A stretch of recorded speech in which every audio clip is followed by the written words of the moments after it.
Ekim 2014 döneminde 15 ve daha yukarı yaştaki istihdam edilenlerin sayısı 26.138.000 kişi, istihdam oranı ise %45.7 oldu. Bu oran erkeklerde %65, kadınlarda ise %26.8 olarak gerçekleşti.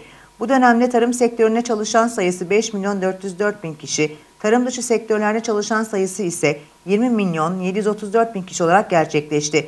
İstihdam edilenlerin %20.7'si tarım, %20.5'i sanayi, %7.7'si inşaat, %51.2'si ise hizmetler sektöründe yer aldı. İş gücü nüfusu 2014 yılı Ekim döneminde 29.181.000 kişi, iş gücüne katılma oranı ise %51 olarak gerçekleşti.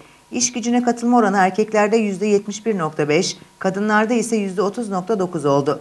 Herhangi bir sosyal güvenlik kuruluşuna bağlı olmadan çalışanların oranı 2014 yılı Ekim döneminde %35 olarak gerçekleşti.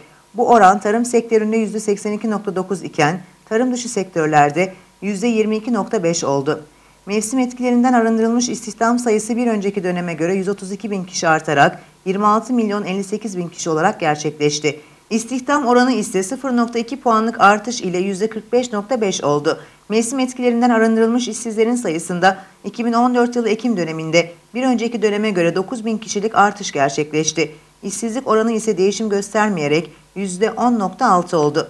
Mevsim etkilerinden arındırılmış iş gücüne katılma oranı bir önceki döneme göre 0.2 puanlık artış ile %50.9 olarak gerçekleşti. Ekonomik faaliyete göre istihdam edilenlerde en fazla artış 69.000 kişi ile hizmet sektöründe gerçekleşti.